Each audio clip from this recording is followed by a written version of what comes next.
Bonsoir à tous. Merci, comme tous les soirs, d'être fidèles sur cette antenne de la Minute de Ricardo, donc relayée sur Twitter, relayée sur Facebook, relayée sur YouTube.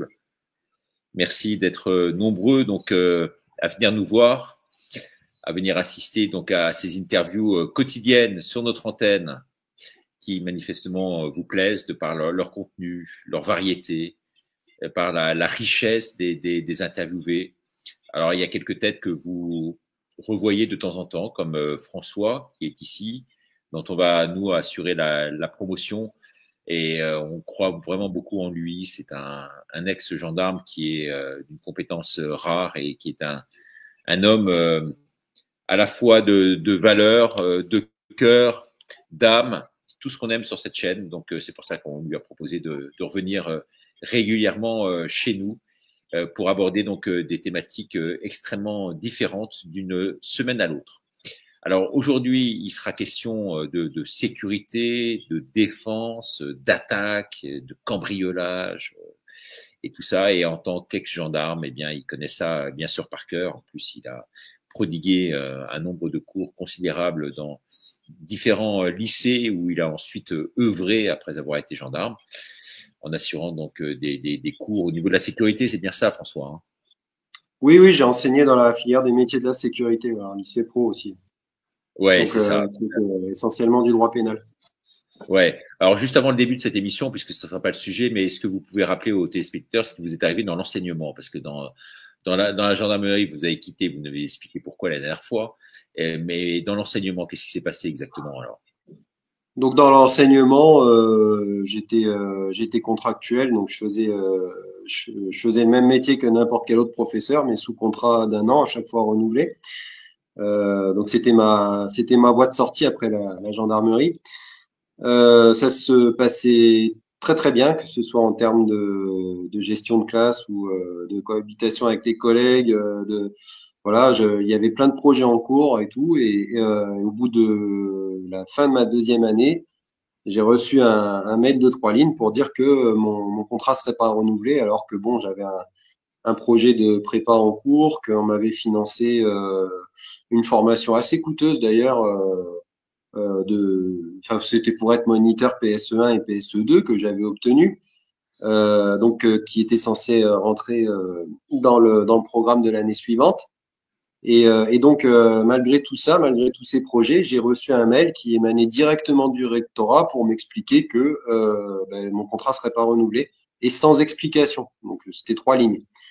Donc quand je les ai contactés, j'avais bien entendu une idée, hein, parce que forcément avec ce que je fais, les émissions auxquelles je participe, les articles que j'écris, je me doutais bien que c'était qu'une question de temps. Et effectivement, j'ai eu une dame au rectorat qui n'était probablement pas certainement pas même la responsable de ce qui s'était passé, mais qui m'a expliqué très gêné que c'était en raison de mes prises de position. Donc là, je reprends mot pour mot ce qu'elle m'a dit. Voilà. Donc elle était assez déstabilisée. Je lui avais demandé à l'époque, d'ailleurs, quelles étaient pour elle une bonne prise de position et une mauvaise prise de position. Mais elle a préféré botter en touche plutôt que de me répondre, voilà, en me disant que de toute façon, vu que c'était un contrat, il n'avait pas à justifier le non-renouvellement. Donc c'est Incroyable. propre. Oh là là. Enfin, du point de vue du C'est quand juriste, même c'est super propre. violent, c'est quand même super violent comme justification, quoi. Trois Oui, lignes oui, pour oui. vous virer, vous faisiez l'affaire et que vous aviez très bon contact avec tout le monde, quoi. C'est quand même incroyable, quoi. Alors ça a La surpris farce. tout le monde parce que le mail a été envoyé en copie aux deux proviseurs des deux établissements dans lesquels je travaillais et à l'inspectrice qui me suivait à chaque fois. Et tous ont été très surpris et ont appris la nouvelle en même temps que moi. C'est le même mail qu'ils ont reçu en copie.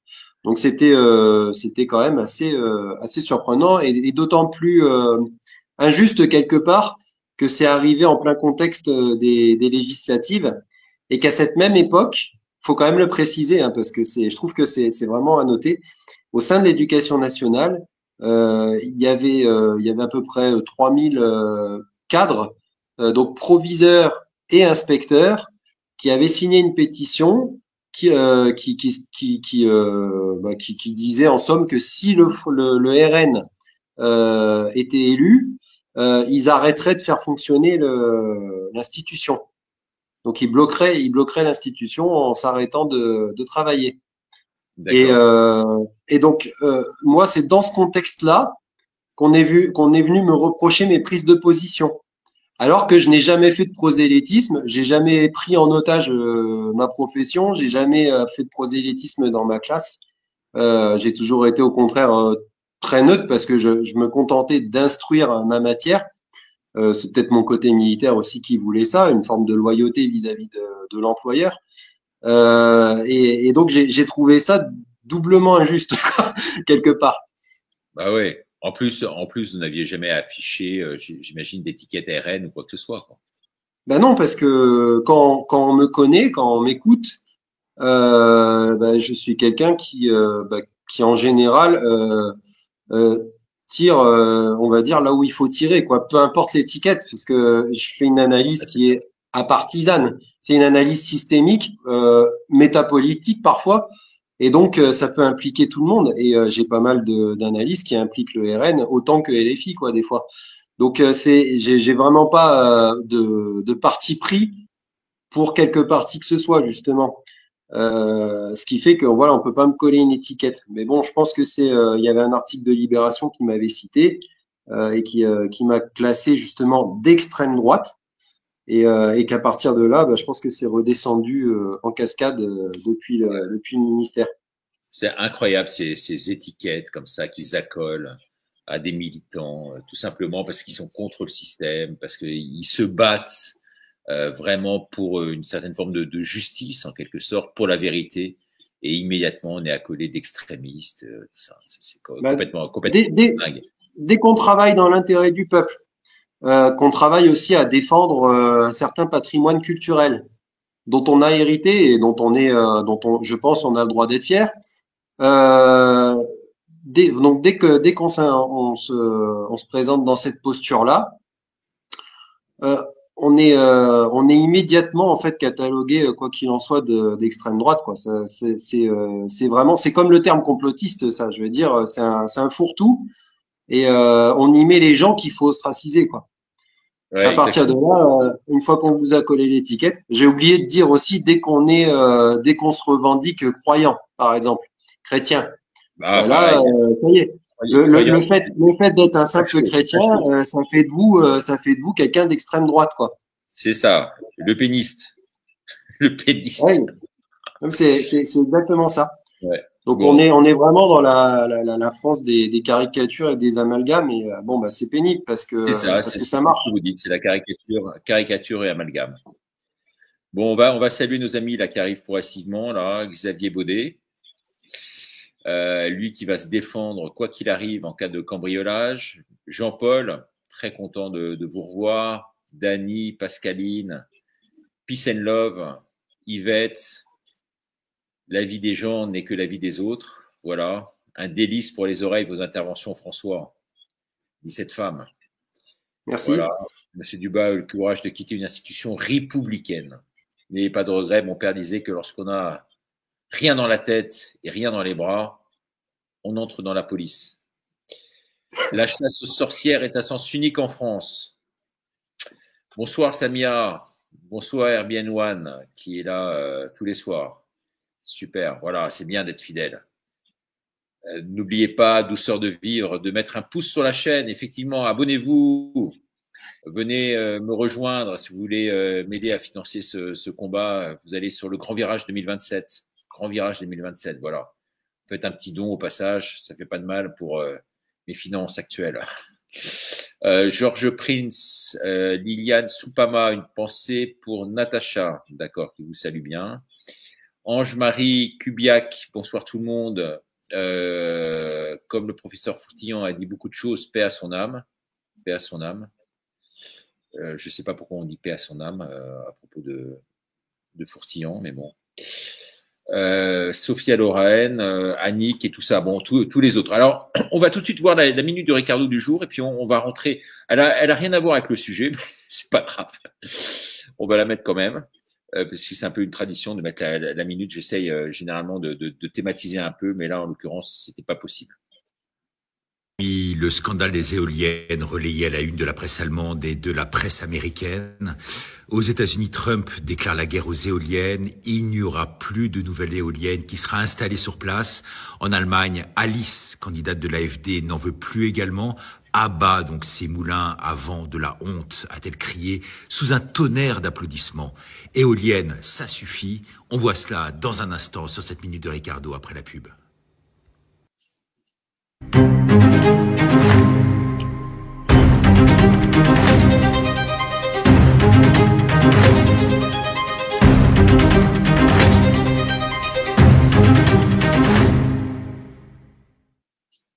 Elles sont beaucoup trop laides, peu rentables, elles dénaturent les paysages et ne s'y intègrent vraiment pas. Des verrues, c'est ce que dit Alice, celle qui va occuper des fonctions de tout premier plan bientôt en Allemagne. Alors, un exemple tout simple. Pour avoir visité l'Europe et l'avoir sillonnée en long, en large et en travers en camping-car, eh bien la Bavière est assurément l'un des plus jolis coins de notre continent. Et sur place, comme par hasard, aucune éolienne. Le paysage n'est pas pollué, dénaturé. Il n'existe à vrai dire qu'une seule éolienne dans ce district. La voici en image.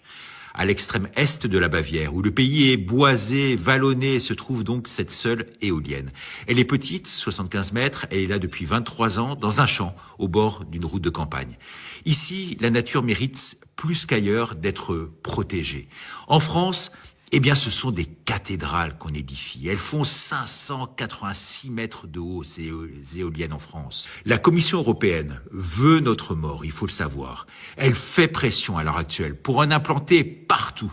Alors, conclusion, aux États-Unis, en Allemagne, le problème va très vite, chers amis, être réglé. Mais en France, il faut savoir, c'est une véritable mafia.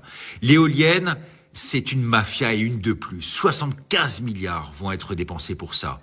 Gaspillage d'argent public, détournement de fonds publics, conflit d'intérêts, augmentation, malgré cela, sans cesse de la hausse de l'électricité. Ah, il y a un petit problème, mais bon, il y a un petit problème de son, mais en tout cas, vous avez compris le sens de cette minute. Un véritable scandale des éoliennes. Il se trouve que les maires de France touchent, il faut savoir, des pactoles entre 50 et 100 000 euros en fonction du nombre d'éoliennes qu'ils implantent.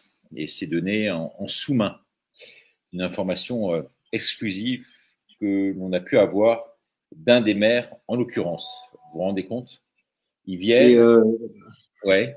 Je pourrais rajouter quelque chose là-dessus en dehors en dehors de l'escroquerie écologique, parce qu'effectivement, ça pose plein de problèmes, les éoliennes, mais ça, enfin, la plupart des gens le savent.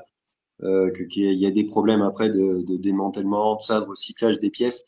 Et en dehors de ça, il y a un aspect qui est souvent peu décrit, c'est que toutes ces niches économiques de l'énergie propre entre guillemets servent aussi actuellement de base de blanchiment d'argent pour les mafias. Ah, Ça c'est un article d'ailleurs qui a été à mon grand étonnement publié par Le Monde, je crois, qui parlait des stratégies de blanchiment d'argent et notamment dans les parcs éoliens. Parce que ça permet de réinvestir du pognon et de le blanchir au passage. D'ailleurs, je m'étais inspiré de ça dans mon dernier livre pour expliquer comment, malgré l'instauration futuriste des CBDC, ils arrivaient à contourner la surveillance, on va dire, électronique en créant justement des systèmes de blanchiment de la sorte. Et mais ça c'est très intéressant parce que il faut vraiment souligner le fait que derrière cette escroquerie écologique, il y a aussi une réelle mafia. d'accord. Donc effectivement, là, il y a toute une polémique concernant professeur Fourtillon. Il n'est pas décédé. Non, je ne sais pas pourquoi les gens nous mettent ça. Il faut vraiment certifier les informations qu'on nous délivre parce que après, ça peut vraiment créer des problèmes. En tout cas, je ne sais pas quoi, on nous a dit en parallèle qu'il y a eu une contre-information. Non, c'était faux. Voilà. Donc le professeur Fourtillon serait bien vivant encore. Et donc, je ne sais pas pourquoi quelqu'un a mis paix à son âme. Bon, peu importe, c'est pas le sujet du soir. Le sujet du soir, c'est, figurez-vous, c'est donc tout ce qui concerne et ce qui vous intéresse, bien sûr, les problèmes de sécurité. Et il se trouve, tenez-vous bien, cher François, que j'ai eu une comment ça s'appelle une téléspectatrice qui est assidue du reste de la Minute de Ricardo, abonnée à mon site, qui m'a appelé ce matin pour me dire que plusieurs maisons de son quartier avaient été cambriolées et qu'elle avait peur maintenant le soir chez elle. Et sa voisine, qu'elle connaissait très bien, qui s'appelle Alice, justement elle aussi, a été victime d'un homejacking qui, malgré les systèmes d'alarme dernier cri qu'elle pouvait avoir, eh bien les cambrioleurs se sont quand même introduits chez elle et avaient repéré visiblement tous ces allées et venues. Et il se trouve que cette femme semble vraiment extrêmement traumatisée ce soir. Donc, on a regardé un peu les chiffres et on s'aperçoit qu'en France, la situation est vraiment pire que partout ailleurs en Europe. On est passé de 1000 à 3500 tentatives d'homicide par an en France.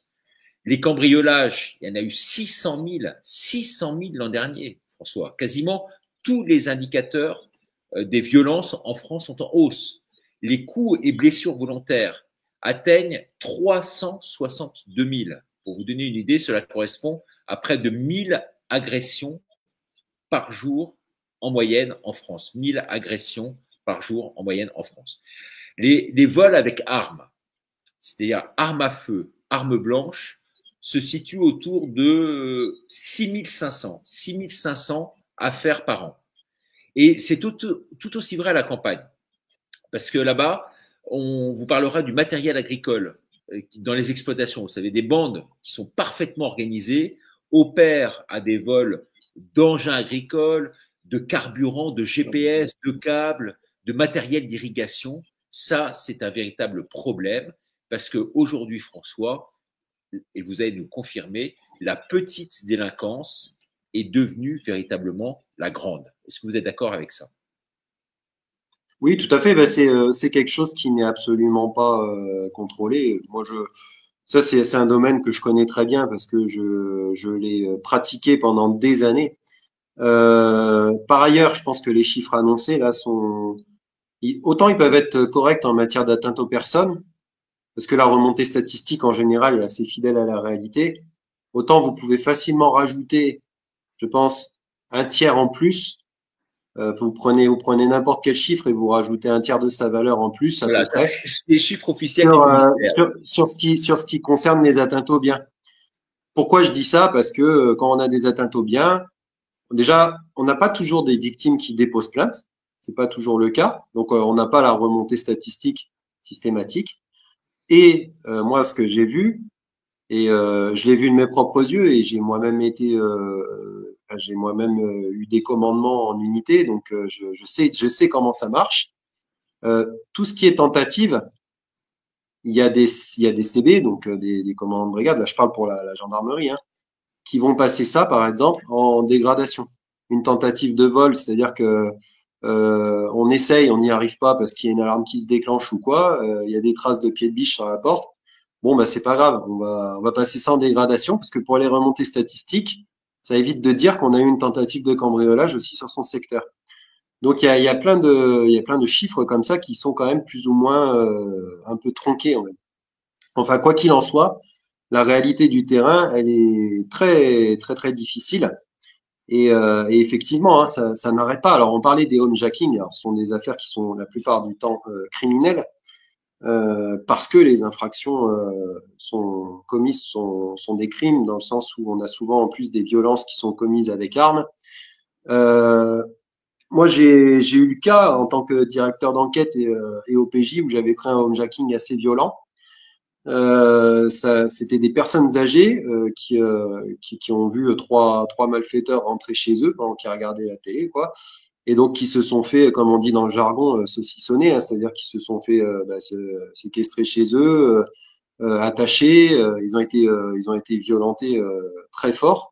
Et les gens sont repartis avec donc les auteurs sont repartis avec des biens et le véhicule BMW des victimes. Alors nous, on avait retrouvé les auteurs parce que dans la cohue, la dame en fait s'était battue avec un des auteurs et on avait fait un prélèvement ADN sous ses ongles. On avait réussi à faire tomber justement une identité. Grâce à ça, on a pu remonter le fil. Après, avec le biais des écoutes téléphoniques et tout ça, Et il n'empêche que malgré le fait qu'on ait interpellé les auteurs et qu'ils aient été incarcérés, et ben l'homme est décédé une année après, Du qui était déjà traumatisme. une personne âgée, hein, du Du traumatisme traumatisme. en fait. Ouais, Ah, par effet de dépression et de voilà, il s'est waouh. laissé mourir en quelque sorte. Donc Il a eu un ce tel sont choc. des expériences voilà extrêmement violentes. Et concernant la dame qui vous a contacté ce matin, effectivement, bah ça, dans le jargon policier, on appelle ça un périple. C'est-à-dire que vous avez souvent une délinquance qui est parfois itinérante. En tout cas, c'est une manière d'opérer qui s'applique beaucoup à la délinquance itinérante. Si par exemple vous êtes sur la Corrèze, vous pouvez très bien avoir une équipe de Roumains qui va descendre en transitant par Lyon, qui va taper dans la nuit et qui va remonter par l'autoroute pour sortir de la France, illico en direction de la Roumanie. Et ils vont faire. Enfin, nous, on a eu un périple à 17 maisons un soir. Voilà, Donc, ils sont en 17 mission, quoi. maisons. Ils sont en mission et Voilà. Le lendemain, celui qui est PAM, donc premier à marcher, quand il prend son PAM, bah, les appels commencent à pleuvoir, quoi. Et il va de constatation en constatation de cambriolage. Et là, je vous dis pas, ça vous explose les stats d'une brigade, quoi. 17 cambriolages en un soir, c'est colossal. Donc ça peut arriver effectivement. Et bah, tout ça, de toute façon, ce sont des problèmes qui sont inhérents à on va dire ces symptômes qu'on connaît. Hein. Je veux dire, il y a aucun contrôle aux frontières. Il y a, voilà, c'est le cambriolage ne fait pas forcément peur parce que la dissuasion derrière n'est pas forcément très importante.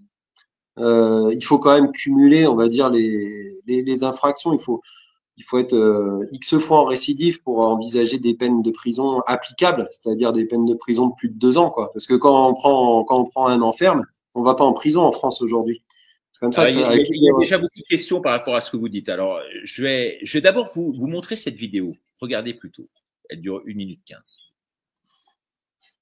D'exemple, 65% des cambrioleurs interpellés en novembre dans le département du 13 de Marseille sont à nouveau dans la nature.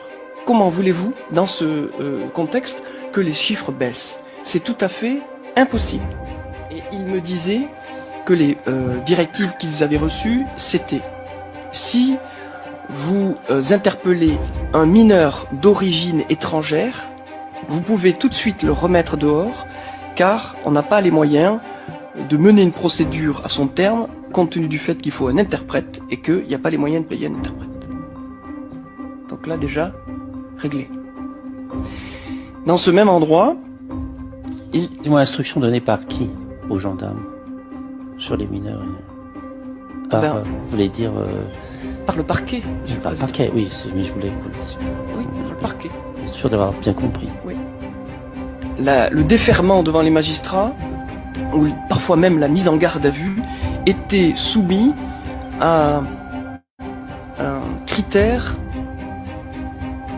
de valeur de vol, de cambriolage, c'est-à-dire qu'à moins de 300 €, on remet tout le monde dehors et on présente personne. Voilà aujourd'hui la réalité du terrain. Il faut nous en dire un petit peu plus, en général.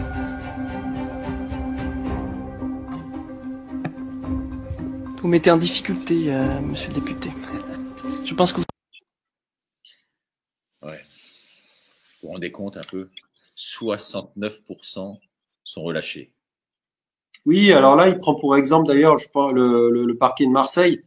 Ouais, Donc ça ne surprend pas qu'ils aient de telles directives parce qu'ils doivent vraiment crouler en fait sous les atteintes aux biens et effectivement c'est ingérable.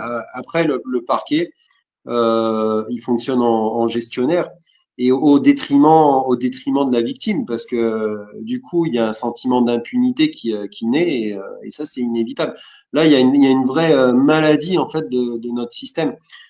Mais c'est vrai que moi j'ai pratiqué beaucoup le parquet de Bordeaux. Le parquet de Bordeaux, bah, c'est pareil, hein, il y a des directives permanentes aussi qui interdisent, par exemple, d'engager des investigations notamment sur les procédures sur Internet. Parce que là, on en parle beaucoup. Mais on parle beaucoup des atteintes aux biens, on va dire, liées au cambriolage et autres, mais il y a des gens qui connaissent d'énormes préjudices sur Internet aussi. Et le problème, c'est qu'il y a des investigations qui sont souvent menées et qui débouchent sur l'international. Et c'est vrai que ça a un coût assez important en matière de réquisition et autres. Ce qui fait que là, si vous êtes brouteur au Sénégal, je veux dire, il y a une totale impunité, hein. Ça, c'est clair que là, ils peuvent se faire plaisir. Il n'y aura jamais de poursuite à ce niveau-là. Mais ça va au-delà de ça parce que même sur les réseaux qui sont correctement implantés, moi, j'ai vu des affaires où on demandait d'arrêter de poursuivre parce que on estimait que le ratio coût d'investigation préjudice n'était pas suffisant. Il faut en fait un préjudice vraiment colossal. Alors nous, en plus, on était dans Bordeaux, c'est une région de vin, hein, donc là, il y a aussi, par exemple, parce qu'il n'y a pas que les étudiants. J'habitais très longtemps à Bordeaux, en fait. J'habitais 5 ans à Ouais. Bordeaux. Donc c'est vraiment une région. Bon, bah nous, on était dans le Médoc, donc. Ah ouais, et, dans le Médoc, cette pointe. J'avais Pauillac, Saint-Julien, Saint-Laurent, Ouais, ouais. etc. Ouais, c'est Voilà. les bons vins là-bas, ouais. Donc, Saint-Estèphe, etc. Voilà. Et alors, soit dit en passant, c'est un endroit extrêmement précaire, hein. Malgré tous ces ouais. grands crus classés, c'est très très précaire. Et donc il y a beaucoup de délinquance. Mais même ces grands noms du vin subissaient parfois des vols avec des préjudices colossaux, hein. Ah, donc c'est ce qu'on appelle des Château folies dans Margaux, le jargon. Château Margaux, ils sont là-bas, hein, Château Margaux. Oui, Château Margaux. Château Ouais. Margaux, c'est entre Pauillac et Bordeaux. Et donc oui, d'énormes préjudices. Pareil. Donc là, par contre, c'était poursuivi. Alors c'est dommage aussi parce que bon, quelque part, il y a une justice un peu à deux vitesses. Et c'est quand même regrettable de voir que les petits, des fois, ils trinquent. Et c'est vrai qu'il y a un véritable sentiment d'injustice et d'impunité parce que la victime n'a pas l'impression que les forces de l'ordre peuvent faire quelque chose, quoi. Et du coup, ça augmente le sentiment d'insécurité. Alors, C'est une François, réalité, en fait. C'est même pas un sentiment. ouais, il y a pas mal de questions. Déjà depuis le début. D'abord, concernant les mineurs, on le voit à travers cette interview. Visiblement, c'est une sommité là qui était interviewée donc à l'Assemblée nationale pour des rapports dans des commissions ad hoc. Et visiblement, il disait que pour les mineurs, c'était extrêmement difficile, notamment les mineurs étrangers, parce qu'il n'y avait pas de traducteur. Donc ça, c'est pas une technique utilisée par les malfaiteurs de faire venir avec eux un mineur, sachant que ce sont eux qui vont prodiguer en fait le crime occasionné et qu'ils ont peu de chances d'être arrêtés. Alors, il a cité l'exemple du parquet de Marseille qui a donné des directives particulières. Je pense que le parquet de Marseille effectivement doit exploser en matière de frais de traducteur. C'est pas le cas de tous les parquets. Nous à Bordeaux, c'était pas le cas. On n'avait pas de souci de frais de justice avec les traducteurs, ce qui fait qu'on pouvait, si on avait des auteurs étrangers, on pouvait sans problème les placer en garde à vue et les auditionner à l'aide d'un traducteur. Voilà. En revanche, moi j'ai déjà résolu des affaires de vol, hein. Une fois, je me rappelle, c'était un quasi flag, hein, parce que je suis appelé chez quelqu'un qui vient de constater que quelqu'un a pénétré chez lui pendant qu'il regardait la télévision. Donc il nous appelle, il dit voilà, j'étais dans mon salon en train de regarder la télé et j'ai surpris un homme dans ma cuisine. Et l'homme a pris la fuite. Il est parti avec la montre que j'avais laissée sur le plan de travail.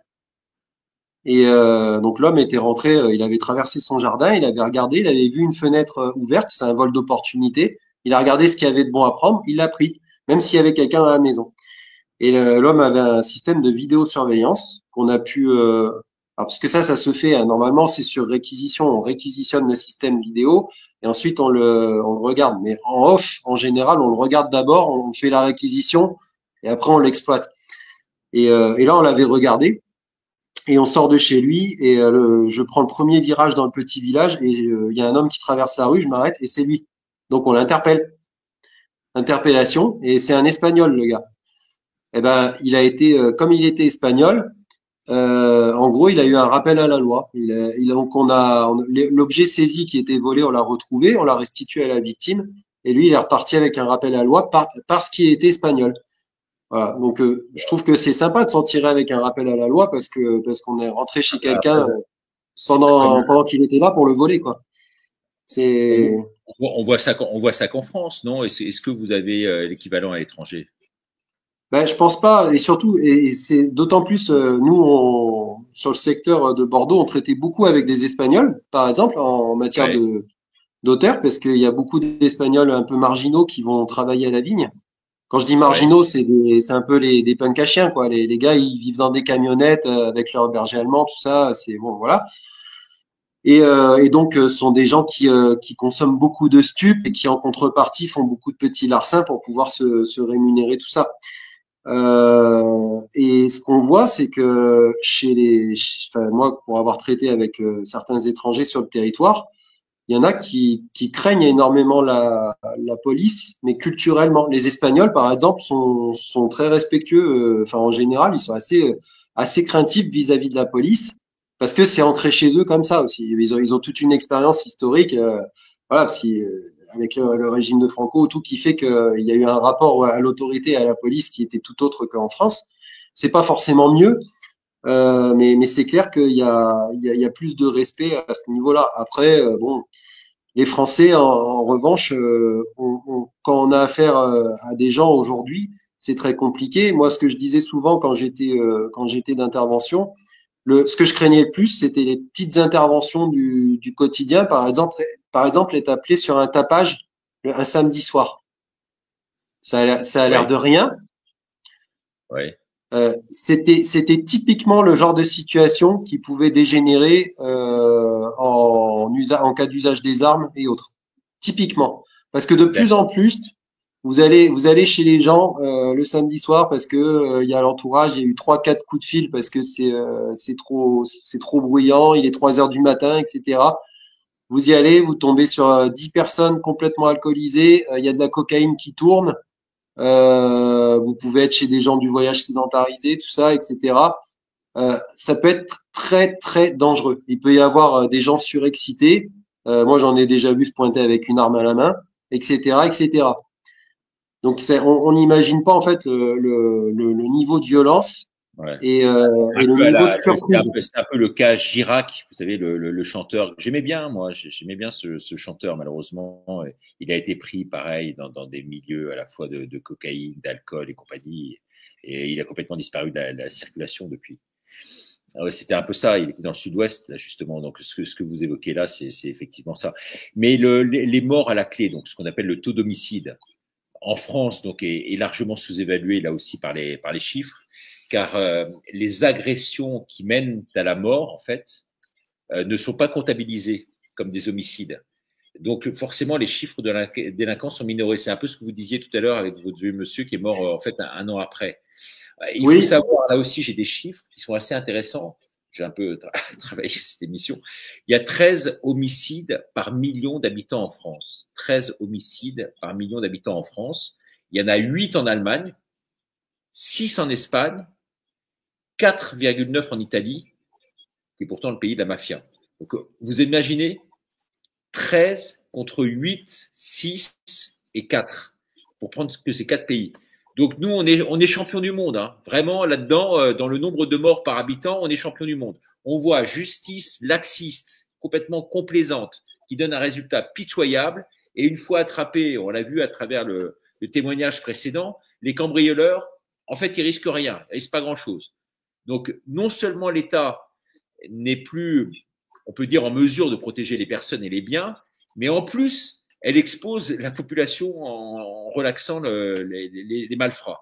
Alors, que faire, François? Que faire? C'est un peu le cri du cœur ce soir que j'ai envie de vous lancer. Mais ce que j'ai vu, moi, c'est aussi sur le terrain, hein, c'est une forme de culte du délinquant qui est peut-être quelque chose de franco-français. Je connais pas assez les autres pays je les ai pas pratiqués en matière de police, mais il y a une forme de culte du délinquant où plus on va loin, en fait, plus on est glorifié presque. Et tout ça, ça vient se combiner au sentiment d'impunité générale. Ça vient se combiner aussi à une espèce de rejet de l'autorité. Ça veut dire quoi ce culte du délinquant là? Vous dites on est glorifié. C'est-à-dire que il y a chez les délinquants presque une course à celui qui sera le plus fou. C'est un peu voilà, c'est un peu Scarface. Moi, dans un village de 4000 personnes, en 2014, j'ai fait 2 homicides pour des règlements de compte.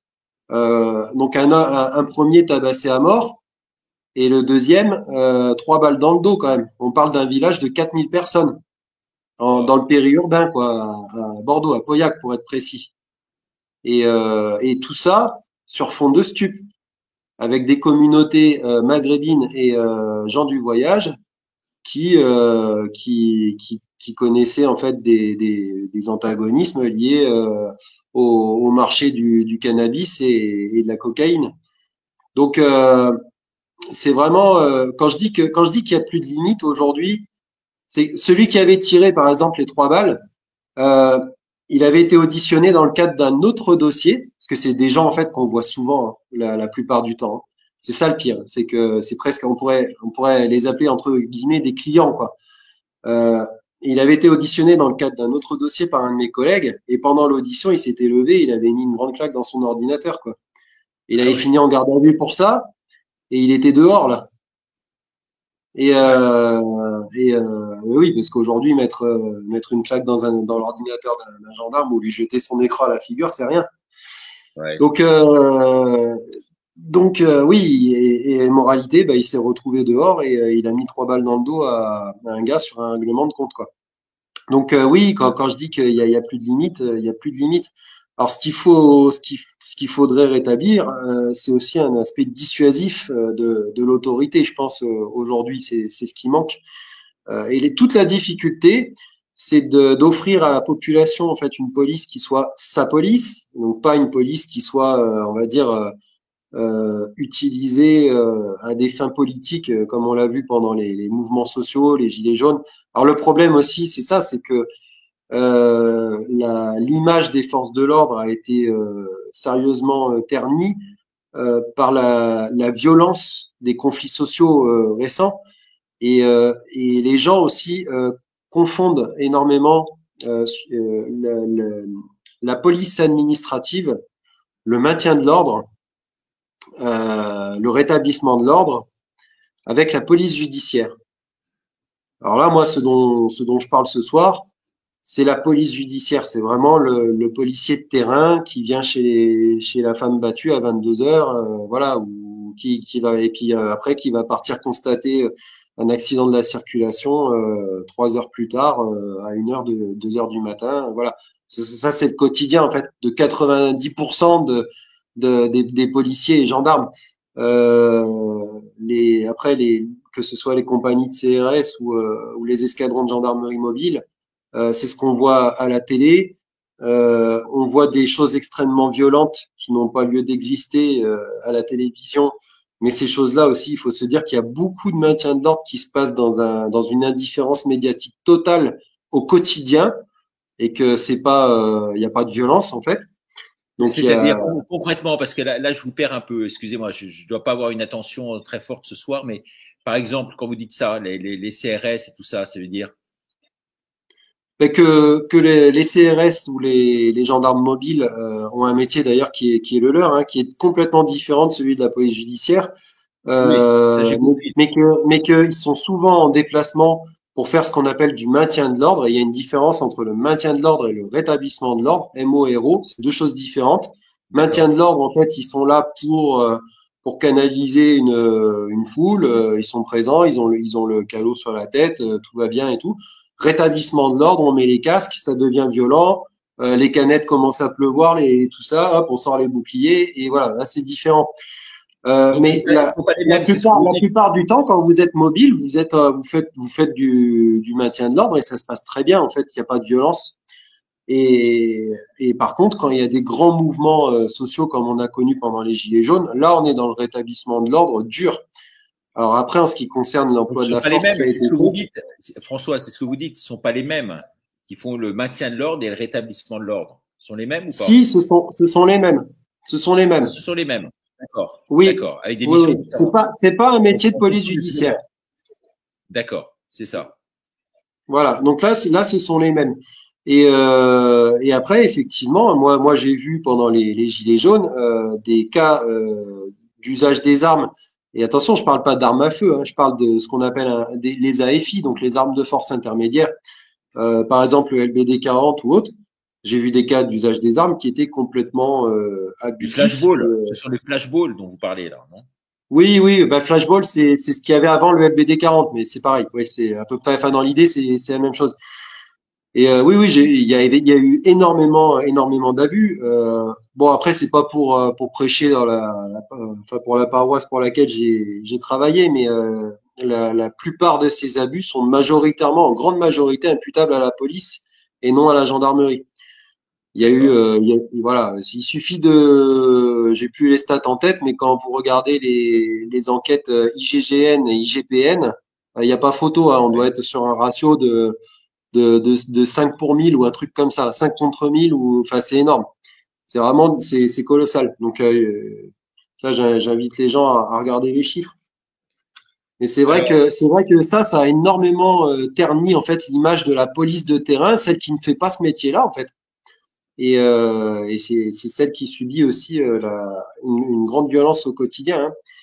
Alors je dis pas que tous les policiers sont des gens forcément carrés ou quoi. Tout comme je dis pas que tous les policiers sont des ripoux ou des gens qui maltraitent les autres. Bien sûr. Voilà. En fait, il faut considérer que la police ou la gendarmerie, c'est comme n'importe quel échantillon de société. C'est-à-dire que quand vous prenez 100 personnes dans la société, ben vous avez toujours quelques brebis galeuses, c'est comme ça. Il y a des voleurs au sein de la gendarmerie, par exemple. Quand on les trouve, on les vire, mais ça existe. C'est bien de le dire parce que c'est pas une question ni de couleur, ni d'odeur, ni quoi que ce soit, ni de catégorie sociale ou de réseau. C'est une question d'homme avant tout. Alors, on va revenir quand même au cambriolage, puisqu'on a énormément de questions là-dessus. Alors, je vais vous poser quand même, parce que j'ai tellement de questions que je vais vous poser des questions assez courtes, et si vous pouvez répondre de façon également assez courte, François. Alors, là, on nous demande que faire pour protéger des cambriolages. Alors, d'abord, on nous dit, on parle beaucoup de se méfier, notamment des appels téléphoniques intempestifs ou anonymes.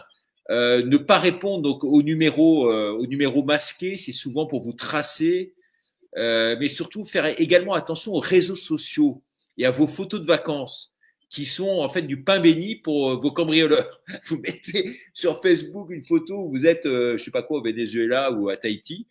Alors, les gens, ils savent que vous n'êtes pas chez vous là. C'est un peu le syndrome du joueur de foot dont on sait pertinemment qu'il joue le soir au PSG ou à l'OM à 20h à Nice ou à Lyon. Donc, ils sont pas chez eux. Donc, ils en profitent pour aller cambrioler.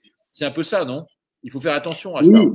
Ah, effectivement, il faut pas tendre le bâton pour se faire battre. C'est sûr que si vous criez sur les toits, à tout le monde, ouais, je pars en vacances de telle date à telle date, que vous le mettez sur les réseaux sociaux, que il faut, forcément, vous augmentez les chances que ça tombe dans les oreilles d'une personne malveillante. Après, en fonction des individus, l'environnement de l'individu, en termes policiers, l'environnement, c'est les personnes qu'elle côtoie.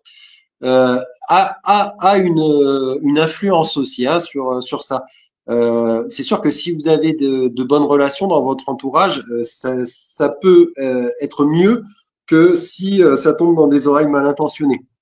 Je dis ça parce qu'on a eu beaucoup de cambriolages qui concernaient des gens. Dans le même état d'esprit, ils disent qu'il faut faire attention aux enfants parce qu'en fait, les enfants qui sont avec les parents, eux postent beaucoup plus que les parents, parce que les parents, peut-être qu'ils se méfient un peu et puis ils vont pas étaler leur vie publique sur les réseaux sociaux. En tout cas, les enfants, eux, le font. Ils sont très fiers d'être avec les parents à Tahiti. Donc, les enfants sur Instagram, ils foutent leurs photos et pendant ce temps-là, ils savent que toute la famille est partie et qu'on peut aller cambrioler. Donc, et vous avez la possibilité aussi de faire appel à quelqu'un qui passe de temps en temps chez vous. Ça peut être assez dissuasif. Vous avez des systèmes après et ça c'est quand on en a les moyens parce que enfin moi personnellement je sais que c'est quelque chose qui est assez onéreux mais vous avez des systèmes d'alarme de vidéos de choses comme ça qui peuvent être très dissuasifs. Après c'est bête à dire mais il faut pas non plus trop s'étaler au quotidien ou voilà si moi je sais que c'est bête, mais il y a des endroits, alors il y a des endroits en France où c'est plus tranquille que d'autres, mais il y a des endroits où on peut clairement pas étaler ses richesses de façon ostentatoire, parce que forcément ça va attirer les regards, et c'est pas normal de devoir dire ça, Ouais. mais c'est une réalité. C'est Donc c'est oui, assez incroyable. il faut faire attention à tous ces paramètres, C'est quand même incroyable. ça c'est évident. Alors, est-ce que parmi les mesures qu'on peut prendre, le chien, par exemple, est-ce que le chien est dissuasif? Ça me vient à l'esprit, ça. Est-ce que vous Alors voyez c'est très dissuasif. très dissuasif? C'est très dissuasif. Voilà. Enfin, moi, je sais que les gens. Après, ça dépend ce que vous avez. Enfin, si vous êtes comme moi, que vous avez deux American staff, je peux vous dire que c'est assez dissuasif. Mais je vais encore me faire traiter d'extrême droite après. Mais mais c'est sûr que si vous avez un petit chihuahua, voilà, ça sert Ouais, à rien. Il faut. j'imagine aussi. Alors, il y a Mais aussi oui. les services, il y a aussi les services maintenant de plus en plus privés de gardiennage. Mais en fait, ce sont des services de sécurité qui, par leur recrutement, sont très souvent liés à des bandes organisées. Parce que forcément que les gens qu'on prend dans ces services de sécurité en question, bon, c'est pas des enfants de cœur, vous voyez ce que je veux dire, hein? N'est-ce pas, François? Alors ça dépend parce que aujourd'hui, quand vous ouvrez une société de sécurité, vous devez le faire conformément aux exigences du CNAPS. Donc tout ça, c'est très contrôlé et la délivrance de la carte professionnelle est une obligation. On peut pas se revendiquer appartenant à une entreprise de sécurité privée et ne pas être en règle, en bonne et due forme avec le CNAPS. Et il faut savoir que l'octroi de la carte professionnelle est quand même astreint à une enquête de moralité, une enquête administrative.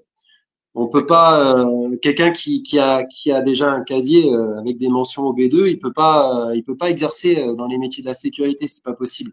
Donc aujourd'hui Et là-dessus c'est quand quoi même il y a une certaine forme de garantie. d'accord, bah ça c'est important que vous nous puissiez nous le dire, mais c'est quoi le casier avec B2 là? Ah, c'est juste quand vous avez en fait une inscription au casier judiciaire, donc ça veut dire que vous avez été reconnu coupable et avec mention au casier judiciaire. Alors, ce qui fait que ben, pour un bon nombre d'emplois, vous allez être pénalisé parce qu'il y a beaucoup d'employeurs qui demandent en fait ces mentions, euh, donc qui font D'accord. des demandes au parquet pour avoir ces mentions-là, Donc en pour gros, voir si la personne le elle casier est. judiciaire, si on a c'est une condamnation de quel type? Civil, pénal, c'est Ah, c'est quoi? pénal, hein. Ah, c'est pénal. On parle de droit pénal là. Oui, oui, oui, Ah, oui. c'est de droit pénal. Bon, Casier non, non, judiciaire, c'est droit pénal. D'accord. Ok. parce que en droit civil, on va parler de préjudice, alors Ouais. que en droit pénal, on va parler de peine. Et c'est la société qui réprime, c'est différent. On n'est pas dans le domaine de la réparation comme en civil. Donc c'est une autre approche. D'accord. Là, on parle vraiment du droit pénal, et donc ce qu'on va regarder, c'est si la personne elle a commis ou non des infractions déjà pénales. Hein, et si s'il y a mention au casier, déjà c'est forcément des délits. Donc à minima, c'est des délits. D'accord. Donc ça c'est intéressant. Et on a une autre question également concernant le repérage.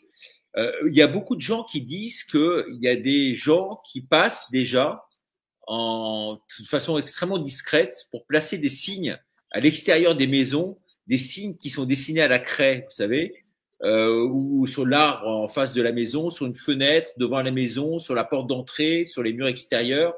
Par exemple, un Y à l'envers, c'est la présence d'une alarme. Les 5 petits ronds, c'est que il y aurait de l'argent liquide à l'intérieur ou des bijoux. Un triangle, c'est qu'il y a une personne qui occupe les lieux. Vous connaissez ça ou pas? Oui, c'est une pratique que j'ai connue. Alors, je l'ai pas connue directement parce que c'est quelque chose que j'ai jamais constaté moi sur le terrain. En revanche, quand D'accord. j'étais arrivé en unité au début, quand je commençais en gendarmerie départementale, il y avait un ancien gendarme donc qui m'avait donné en fait parce qu'on se constitue des dossiers quand on est gendarme avec plein de d'aides-mémoire, on a toutes les infos sur sa circo, tout ça, et il avait fait justement un petit récapitulatif avec des signes comme ça et leur signification. Il avait fait tout un tableau et je me Ouais. rappelle que ce tableau figurait dans le dossier qu'il m'avait transmis au départ pour mettre le pied à l'étrier. Et oui, oui, donc oui, oui, ça a existé. Après, est-ce que c'est une pratique qui est généralisée? À mon sens, non, parce que moi, je l'ai pas vu. En tout cas, je l'ai pas constaté. Voilà. Les cambriolages qu'on constate, il y a en général, sur toutes les affaires que j'ai pu élucider, il y avait une surveillance qui était effectuée par les auteurs. Souvent une surveillance en véhicule avec des passages. Et d'ailleurs, c'est ces passages-là qui nous permettent des fois de les identifier sur base de témoignages. Hein. Et des fois, à partir d'une simple fin de plaque ou quoi, on peut déjà remonter par le biais d'une recherche asynchrone sur les fichiers sur le CIV. On a une fin de plaque et on a toute la liste des véhicules qui sont en France qui ont la même fin de plaque. Pour peu qu'on ait une couleur et qu'elle corresponde à celle de la carte grise, ça permet de nous retrouver avec une liste de 5 véhicules et après il suffit de regarder ce qu'il y a dans son département et déjà on a bien fait le ménage. Quand on voit le propriétaire après, ben voilà, hein, s'il est déjà connu, s'il est inscrit au fichier de traitement des antécédents judiciaires, on va lancer des interceptions téléphoniques, ce qu'on appelle des géolocs. Donc on va faire du déclenchement de relais et on va voir effectivement si ce jour-là il avait déclenché le relais qui était proche de la maison cambriolée quoi. Ça peut aller très vite. Voilà, tout dépend. Moi les atteintes aux biens, c'était un peu ma spécialité, j'adorais ça. Donc j'avais un taux d'élucidation qui était phénoménal. Et la contrepartie, j'avais dit à mon CB quand j'étais jeune OPJ, je lui avais dit je veux absolument pas faire de police route. Par contre, vous me filez tous les dossiers les plus pot de pul, les plus complexes, je les prends. Et donc je me retrouvais à mettre en général 3 timbres amendes par an quoi, quand il y en a qui en mettent plus de 60 par mois. Et en général, le mec qui prenait un TA avec moi, c'est que vraiment, il l'avait cherché, quoi. Et en ce qui, ouais, parce que je détestais la police route. Vous ne lâchez pas votre proie, vous ne lâchez rien. Vous êtes un vrai résistant, François. On voit que l'État n'est plus en mesure aujourd'hui de protéger les personnes et les biens. Et vous êtes un homme extrêmement valeureux que vraiment on plébiscite ce soir sur le chat visiblement. Donc, ce qu'il faut dire aussi, c'est que la France est probablement le seul pays où vous savez, un syndicat de magistrats qui défend davantage les délinquants contre les victimes. Ça, oui. Vous pouvez le noter, ça. Oui, mais quelque part, on a un souci effectivement avec. Alors, il y a une frange bien connue, hein, c'est le syndicat de la magistrature, le mur des comptes, tout ça. Ouais, le mur des comptes. Ouais, tout le monde connaît, mais c'est vrai que une idéologie très ancrée à gauche, extrêmement universaliste et caricaturalement d'ailleurs égalitaire. C'est une forme d'égalitarisme d'ailleurs qu'on retrouve. C'est quelque chose que j'avais souligné puisque j'ai rédigé il y a assez peu de temps ce qu'on pourrait qualifier en droit un vade-mecum sur la légitime défense. C'est un petit truc, ça fait dans les 25 pages, mais c'est sur la légitime défense. Et j'avais souligné cette question philosophique quelque part de l'égalitarisme absolu du droit français qui finalement octroie une égalité totale de traitement entre la victime et l'auteur. C'est-à-dire que il y a quelque chose de très mécanique dans le droit français et qui est inhérent au droit romain d'ailleurs, qui fait que la victime finalement ne reçoit aucun égard supplémentaire. Elle est traitée, il n'y a aucun traitement de faveur comparé à l'auteur. Donc du coup, dans cette interprétation très rigoriste du droit, et c'est ce qu'impose le droit français de toute façon, puisque c'est un droit qui est un droit romain, comme je le disais, c'est-à-dire que qui se fonde sur le poids des mots, hein, vraiment. Hein, tout mot compte dans un texte, hein, contrairement au droit coutumier anglo-saxon, qui s'appuie lui sur la coutume, la jurisprudence. Il en ressort que les victimes se sentent souvent maltraitées en fait, et il y a un sentiment d'injustice parce que je vais vous prendre un exemple simple. Un homme qui se fait cambrioler, il est chez lui, il a réussi à à interpeller son cambrioleur. Mais le temps que la police arrive, il appelle la police. Le temps que la police arrive, il est obligé d'employer la force pour le maintenir sur place. Ouais. Eh ben, le problème, c'est que le droit français va à la fois considérer les infractions commises par le cambrioleur, mais il va aussi passer vraiment à la loupe toutes les infractions qui ont pu être commises par la victime, mais à traitement égal. Incroyable. Sans que il y ait une espèce de statut dérogatoire pour la victime, on va dire, qui lui permette de dire mais moi je suis quand même victime, l'atteinte que j'ai subie est profondément injuste, par conséquent je mériterais qu'on soit plus souple avec moi. Oui, il n'y a Eh pas ben de non. bienveillance. Il n'y a pas de bienveillance. Là, non, là, ce qui va se passer, c'est que la justice va décortiquer avec le même état, le même esprit analytique ce qu'a fait la victime. Donc, elle va regarder ce qu'a fait l'auteur, elle va regarder ce qu'a fait la victime. Et si, dans la façon de retenir l'auteur, il y a des violences qui sont pas justifiées, qui étaient pas nécessaires ou quoi, eh ben, ça va se retourner contre la victime. C'est-à-dire que l'auteur sera sanctionné pour ce qu'il a fait et la victime sera sanctionnée pour les violences, si tant est qu'elles aient pas été estimées nécessaires, proportionnées ou autres. Sachant Alors, que François, ouais. Est-ce que vous pensez, François, qu'on va en venir comme aux États-Unis avec la légitime défense et notamment les armes à feu? Alors, c'est vrai que à Paris, on l'a vu, j'ai notamment une amie comme ça qui me disait qu'elle allait dans les centres de tir elle est avenue Foch, par exemple, il y a un centre de tir qui est pris d'assaut. Bon, c'est un des seuls à Paris qui existe. Il est quasiment impossible de s'inscrire tellement il y a de monde qui ont des armes à feu, qui veulent pouvoir les utiliser et qui en ont ras-le-bol. Alors, même si on peut pas répondre, on l'aura bien compris à travers ce que vous venez de dire, à un cambriolage par un meurtre, hein, on peut pas répondre à un cambriolage par un meurtre, parce que sinon, si on tue le cambrioleur, on va nous-mêmes en prison. ça dépend. Il faudrait en fait un système. Alors là aussi, j'ai regardé ça cet après-midi un peu dans le détail, avec un système suisse qui parle de défense excusable. En fait, qui reconnaît à la victime qui a tué des circonstances atténuantes du fait d'un manque de discernement par la panique qui l'a empêché, si vous voulez, de bien mesurer les conséquences de ses actes au moment où la personne a tiré sur le malfrat. Est-ce que ce ne serait pas la solution finalement, ça? Alors si, alors moi la solution, j'y ai réfléchi. Je pense l'avoir de toute façon. Je l'ai rédigé. Je sais pas encore ce que je vais en faire là de mon texte, mais je vais m'en servir. La difficulté, comme je le disais, c'est que nous avons les impératifs qui sont liés au droit romain. Je vais l'expliquer après pour la légitime défense.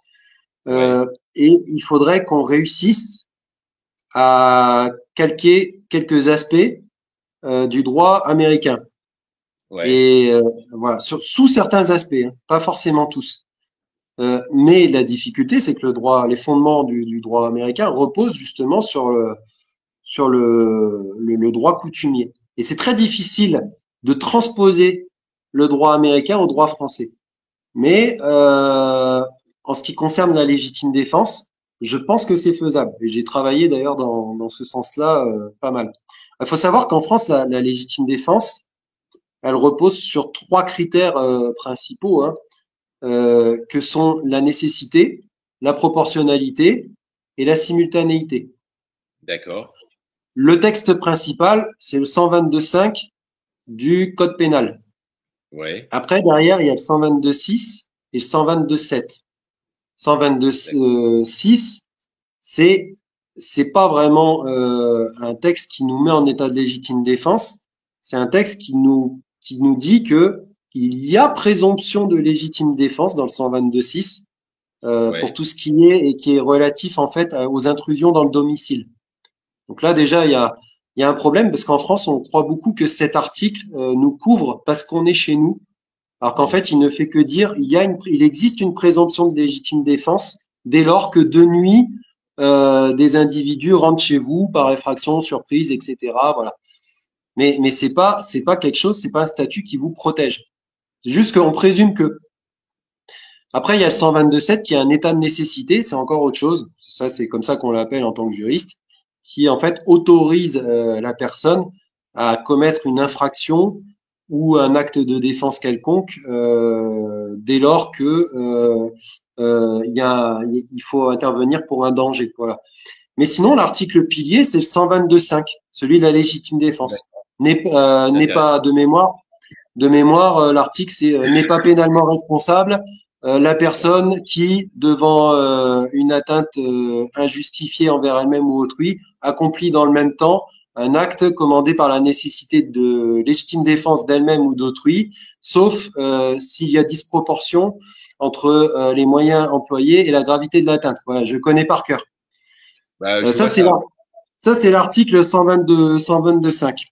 Et donc là-dedans, je disais, les critères à respecter sont des critères cumulatifs. Nécessité, proportionnalité, simultanéité. Cumulatif en droit, ça veut dire quoi? Ça veut dire que s'il en manque ne serait-ce qu'un seul, l'état de légitime défense s'effondre. Et quand je parle d'état de légitime défense, c'est-à-dire que le droit français vous crée une bulle d'irresponsabilité pénale. C'est ça la légitime défense. C'est-à-dire qu'en gros, en France, la légitime défense, c'est le droit de commettre une infraction et d'être reconnu irresponsable de cette infraction parce qu'on a rempli les critères, les principes de la légitime défense. Voilà. Donc c'est très complexe dans le sens où déjà il faut qu'il y ait une nécessité permanente. Alors la nécessité, ça vous renvoie à la question est-ce que je pouvais faire autrement? C'est une question que va vous poser le magistrat. Alors lui, il va avoir 6 mois pour instruire. Vous avez une demi-seconde pour réagir quand vous êtes dans la rue. Donc c'est compliqué. Et là encore, pour répondre à la question vis-à-vis des États-Unis notamment, il y a une grosse différence avec le système américain qui, lui, quelque part, considère d'ailleurs cette difficulté de devoir réagir en un temps très rapide. Et il y a une loi qui s'appelle le Stand Your Ground aux États-Unis, qui veut dire en fait je maintiens ma position et qui bouleverse, qui chamboule un peu cet état de nécessité, puisqu'elle part du principe qu'à partir du moment où on occupe un lieu qu'on est censé occuper légitimement, on n'a pas à partir parce qu'on se fait agresser. Or, si je prends, il y avait un arrêt de la cour d'appel de Reims, je crois, sur un individu qui avait menacé un cambrioleur avec son fusil, qui lui avait tiré dessus, je crois, et qui avait été condamné parce que le cambrioleur était chez lui. Et il a été condamné au motif qu'il aurait pu prendre la fuite. Ou d'abord faire des sommations en disant qu'il allait faire usage de son arme. Alors, c'est là qu'on voit le côté ubuesque de la magistrature dans ce genre de circonstances. Parce que quoi qu'il en soit, en gros, il fait des sommations, mais on sait que c'est du bluff parce que il a été condamné pour l'avoir utilisé. Et c'est vraiment le côté ubuesque. Et alors, il y a la nécessité, il y a le problème de la simultanéité qui pose un problème, notamment pour la police, parce que il y a le droit à aucune anticipation quand on est la victime. Aux États-Unis, un auteur qui veut pas obtempérer aux sommations et qui garde par exemple la main dans la poche comme s'il avait un couteau et qui veut pas retirer la main de sa poche, après plusieurs sommations, s'il veut toujours pas le faire, les policiers sont en droit de le neutraliser. En France, on est obligé d'attendre que la menace soit effective, c'est-à-dire qu'il y ait ce qu'on appelle en fait une forme de début de consommation de l'infraction en quelque sorte. Il faut qu'il y ait une consommation de l'infraction, il faut qu'il initie l'infraction pour pouvoir faire feu. Donc il faut que le couteau soit visible et que la menace soit vraiment réelle. Aux États-Unis, on a ce qu'on appelle le principe de perception raisonnable. Donc là, ça change. Et quant à la simultanéité, on n'emploie pas le terme simultané parce que c'est très très précis en France. Simultané, c'est dans le même temps. Aux États-Unis, on va être sur la notion d'imminence, ce qui est différent. Voilà. Donc, si on compare les deux systèmes, effectivement, on comprend pourquoi le système américain est beaucoup plus souple et renvoie en fait l'impression à la victime qu'elle a une marge de manœuvre plus grande et une marge d'anticipation par rapport aux citoyens français, le citoyen français n'a pas cette marge d'anticipation. Et là où c'est intéressant en fait sur le plan de la philosophie du droit, quelque part, c'est que derrière, il y a la considération de l'homme en France et la considération de l'homme aux États-Unis. D'un côté, aux États-Unis, on a un droit qui considère l'homme comme responsable de ses actes, et de l'autre, en France, on a un droit qui considère l'homme comme potentiellement toujours auteur d'une bêtise, d'une faute. Et donc, il faut l'encadrer au maximum, au point que ça en devient extrêmement exagéré. Donc, le principe de légitime défense, effectivement, il est assez complexe en France. Derrière, il y a la notion aussi dans la proportionnalité. Et, il y a quelque chose qui est très mal compris. Souvent, les gens pensent que je me fais attaquer avec un couteau, donc je dois répondre avec un couteau, etc., etc. Alors, ce qu'on regarde, c'est pas la proportionnalité dans les moyens employés. Ce qu'on regarde, c'est la proportionnalité dans la gravité de l'atteinte. C'est-à-dire que je dois répondre par quelque chose de létal si je suis moi-même exposé à une menace létale. Donc, c'est-à-dire que si je suis exposé à quelqu'un face à quelqu'un qui a un couteau, je suis tout à fait en droit de lui tirer dessus avec une arme à feu. Mais pour en revenir à ce que vous disiez tout à l'heure sur la possession des armes à feu, si je fais ça, mettons qu'on se place dans un contexte réaliste où moi je suis tireur en club et par exemple j'ai trois pistolets 9 mm à la maison, un AR-15 qui tire en coup par coup, etc., etc. C'est fictif, hein, mon cas. Et il y a un cambrioleur qui rentre chez moi. Si j'ouvre le feu avec une de mes armes sur lui, quand bien même cet homme était armé lui-même d'une arme à feu et que je peux justifier le fait que j'ai été réellement en danger puisqu'il m'a pointé avec son arme et j'ai tiré. Eh ben derrière, la justice, elle va aller regarder mes conditions de stockage des armes. Et là, il y a un problème. Qu'est-ce que je faisais avec une arme alimentée chargée à la maison alors que normalement elle est censée être stockée non alimentée, non chargée, dans un coffre. Là, je parle d'une arme de catégorie B. C'est ça. Donc, vous voyez, c'est ça le problème du droit français, c'est que derrière, en fait, une réforme de la légitime défense, et là, j'aurais pas forcément le temps d'aller plus loin parce que je pourrais expliquer les textes qu'on pourrait mettre en œuvre. C'est déjà bien, c'est déjà très technique et je pense que vraiment les téléspectateurs ont apprécié votre topo là-dessus, hein, parce qu'on sent que vous avez bien étudié le droit.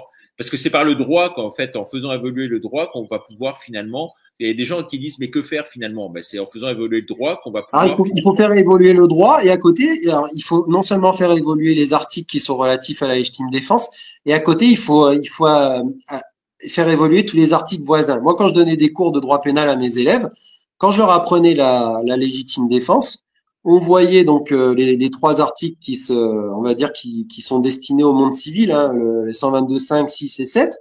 Mais en parallèle, je voyais avec eux aussi l'article 73 du Code de procédure pénale,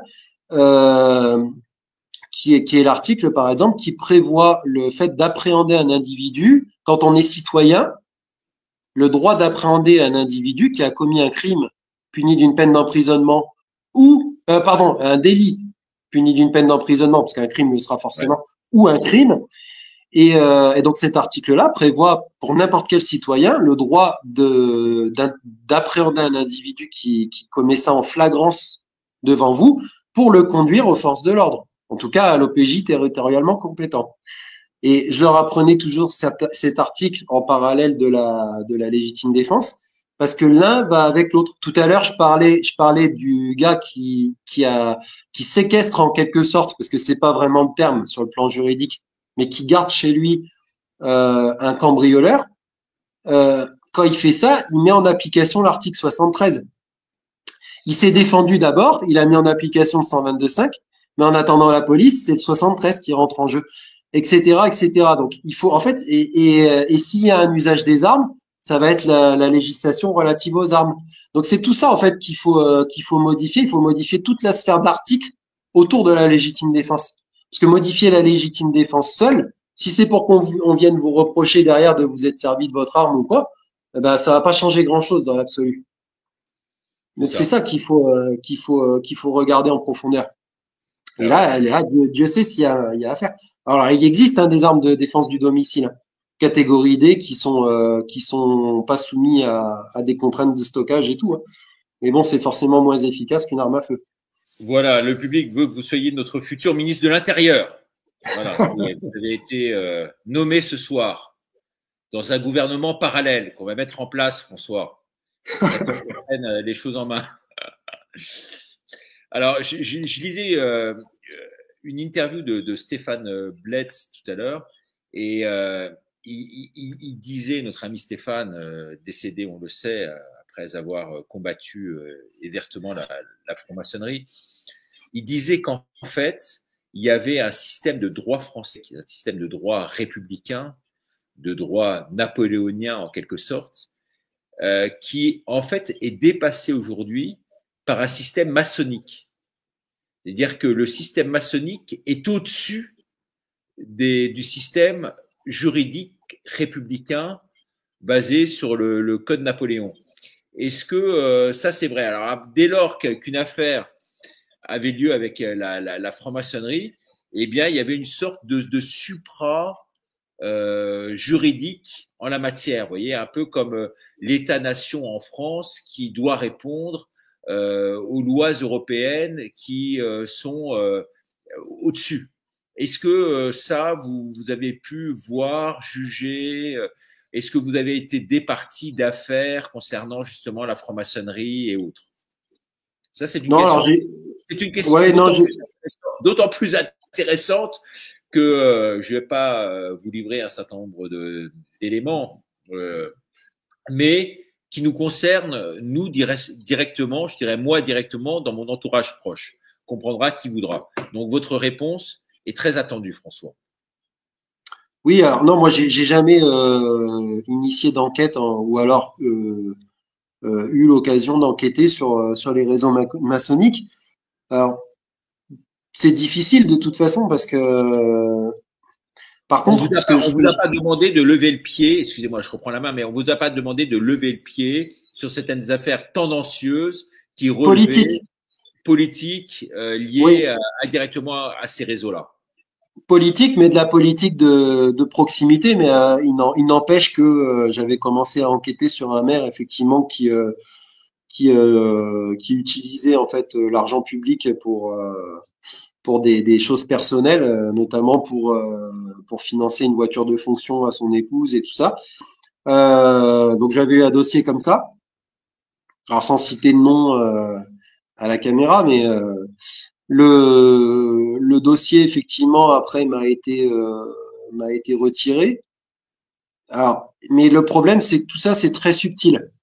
C'est-à-dire que quand on vous retire un dossier parce que vous enquêtez sur le maire de la commune de votre circonscription, quand vous êtes dans une unité, en fait ça répond à un protocole qui est généralisé. En fait, il y avait rien d'exceptionnel. Mais ce qui m'a gêné, c'est la façon dont ça s'est terminé. Parce que c'est l'unité de recherche de votre compagnie qui va prendre le relais en gendarmerie pour une enquête sur un élu. En général, c'est pas la gendarmerie de la ville en question qui enquête, ça monte à la compagnie et donc c'est géré par l'ABR, ce qu'on appelle la brigade des recherches. Alors j'ai été enquêteur en BR un temps, mais à cette époque j'y étais pas. Et donc là j'ai eu ce dossier. Puis moi j'étais un petit peu fouine-merde entre guillemets, dans le bon sens du terme. Donc dès que j'avais des choses comme ça, ça m'intéressait beaucoup. Et le dossier, oui, m'a été retiré. Alors le problème, c'est qu'à la BR, après, ça se retrouve à côté du bureau de commandant de compagnie. Les bureaux enfin chez nous, c'était comme ça, mais dans beaucoup de compagnies, c'est comme ça. Vous avez les unités de recherche, leurs bureaux sont juste à côté de la compagnie.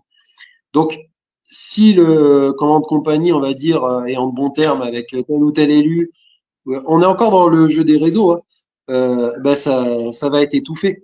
Sachant que quand vous faites des transmissions comme ça interunités, parfois ça transite en fait sous forme de soit transmis, ça transite en fait par la compagnie, ce qui fait que le commandant de compagnie a le dossier sous les yeux avant de le redistribuer.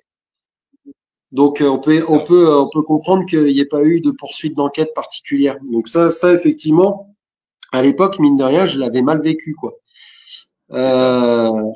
Mais voilà, donc ça, c'est le genre d'affaire. Après, on apprend. Moi, j'ai appris au fur et à mesure de ma carrière à déceler des francs-maçons. On en trouve. On les trouve pas tous, mais on arrive à. Ou alors, parfois, c'est eux-mêmes qui nous en parlent. Je suis d'accord avec vous. Ce qu'on disait Mais l'autre jour avec je sais pas qui, il y a des lits de faciès là, hein. Parce que de toute façon, on arrive à les voir hein, maintenant. On arrive à les voir, on arrive à les sentir, on arrive à percevoir quand on les voit de visu, comme ça, c'est difficile à l'antenne.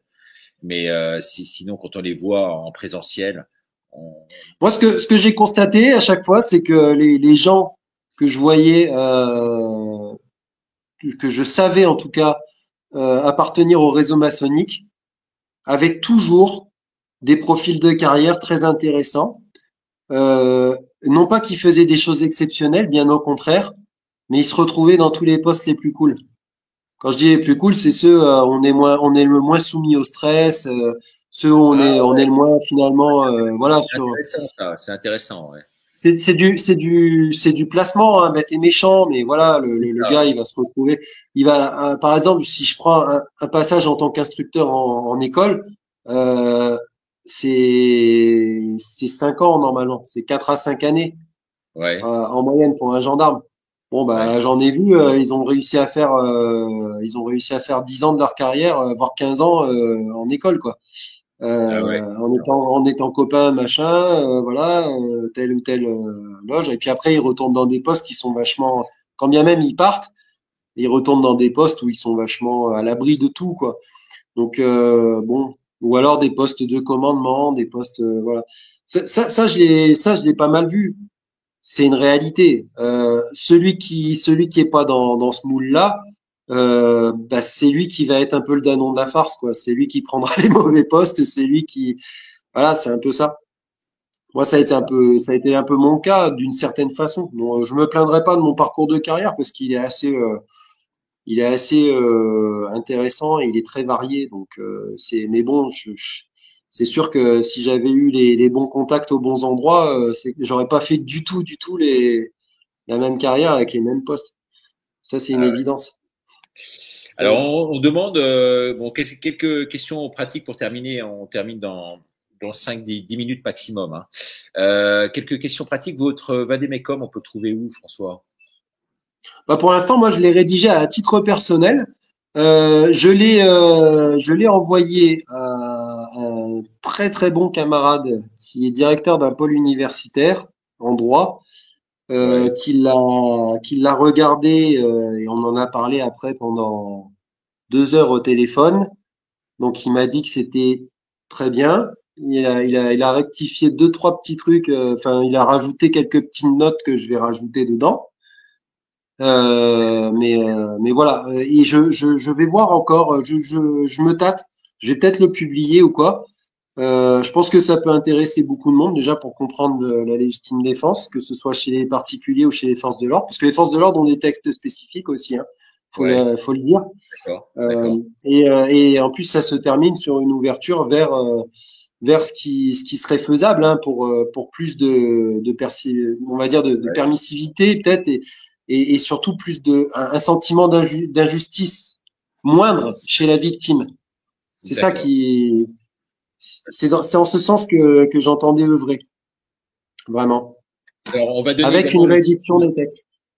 On va donner également le titre de votre livre hein, chez K Édition, Alice au pays de Lucifer, qui est disponible. J'ai essayé de, je sais pas comment faire pour le mettre en fait, mais bon. Bon, vous l'avez retenu. Donc Alice au pays de Lucifer aux éditions KA Édition, hein, c'est ça, François? Ouais, K Édition, ouais, c'est ça. Édition, voilà. Si vous voulez vous procurer le premier livre de François, parce que le second va être diffusé et c'est un livre de près de 500 pages qui va sortir au mois d'avril, m'a-t-il dit en marge de cette émission. En tout cas, une émission, je vous remercie, absolument passionnante. Vous nous avez tout dit, on a appris beaucoup de choses ce soir. C'est un plaisir vraiment d'être avec vous. Voilà, le mardi, vous reviendrez régulièrement. Merci. Et puis, on tient à remercier vraiment nos téléspectateurs, à vous dire que les émissions, alors il y a toujours un débat autour de ça, mais bon, on a beau le dire et redire, les émissions sont sur Contre-Révolution, contre-révolution.fr, le lendemain à partir de 10h. D'accord? À partir de 10h le lendemain, toutes les émissions, elles basculent sur contre-révolution.fr en podcast. Voilà. Sur Contre-Révolution, vous avez à la fois la minute de Ricardo du jour, vous avez donc cette émission-là, et vous avez le chat sur WhatsApp avec nous. Et on est donc des dizaines et des dizaines à alimenter le chat tous les jours avec des vidéos qui sont tout autres que les miennes ou que les nôtres et qui viennent de l'extérieur. Et donc, c'est vraiment génial. Voilà, donc abonnez-vous à Contre-Révolution, c'est une façon aussi indirecte de nous aider aussi dans ce travail au quotidien qui nous rapporte rien. Parce que, alors, il y a des gens qui nous disent, oui, mais pourquoi on peut pas dialoguer là-dessus, on peut pas poster de commentaires sur YouTube et je sais pas quoi. Bah, sachez qu'on a été basculé sur la chaîne YouTube Kids. Je l'ai dit déjà 3-4 fois. Mais c'est absolument incroyable. C'est-à-dire YouTube Kids, c'est-à-dire la chaîne enfant de YouTube. Donc, on n'est pas sur le YouTube classique où les vidéos sont partagées, où elles peuvent être envoyées. Non, là-dessus, malheureusement, il faut que vous connaissiez l'adresse, il faut vous abonner, il faut venir à heure fixe, il faut ci, ça. Et sinon, vous avez peu de chance de voir la vidéo. Elle passe à travers les standards classiques de la visibilité traditionnelle des médias alternatifs qui sont les nôtres aujourd'hui. Donc, elle rentre pas, si vous voulez, dans le spectre de ce que YouTube souhaite vous montrer. On peut imaginer. Alors, ils nous foutent sur la chaîne enfant. Pourtant, nos propos ne concernent pas du tout les enfants. Là, vous l'aurez noté encore ce soir. Mais on a parlé des mineurs, mais bon, quand même. On a parlé des mineurs. Voilà. On a parlé des mineurs pendant 3 minutes pour légitimer le fait qu'on soit sur YouTube Kids. C'est pour ça, vous voyez. Au départ, on était parti sur des audiences qui étaient absolument colossales et puis ils nous ont basculé là-dessus où on a perdu quasiment 3/4 des audiences. Mais bon, c'est pas grave. On s'en fout des audiences. On est là entre nous. On est une communauté. On est tous bienveillants. Il n'y a plus de trolls. Il n'y a plus besoin de baser qui que ce soit. C'est super agréable et c'est comme ça qu'on conçoit les choses et puis ça va augmenter. Et faites partager autour de vous si vous n'avez pas d'aide ponctuelle à nous faire matérielle, bah au moins ouvrez votre carnet d'adresses, appelez un tel et un tel, et puis dites-leur de regarder la minute de Ricardo. Si vous avez un bon invité à nous faire venir, n'hésitez pas à nous contacter sur communication@laminutedericardo.com et vous nous donnez les coordonnées de l'invité. On ne manquera pas de l'interviewer. C'est toujours un plaisir d'avoir des gens différents et puis des gens aussi éclairés que François peut l'être. Voilà, merci beaucoup François, très belle soirée à vous tous. Merci à vous. On se retrouve mardi prochain pour un nouveau thème si vous êtes disponible. On oui, ne va pas vous accabler le plan, vous êtes dans la dernière ligne droite de votre bouquin, peut-être que on peut alterner une semaine sur 2, peut-être. Il faudrait que, comme vous voulez, hein. Vous me direz. Comme vous voulez. Oui. En tout cas, le public répond systématiquement dès que vous êtes là et vous aime bien. Donc, c'est une bonne occasion pour vous d'être promu à travers ce média-là. Merci beaucoup. Aussi confidentiel qu'il est devenu, mais c'est pas grave, on s'en fout de l'audience. Allez, je vous embrasse, à demain, bye bye, ciao. Merci, bonne soirée. Bonne soirée.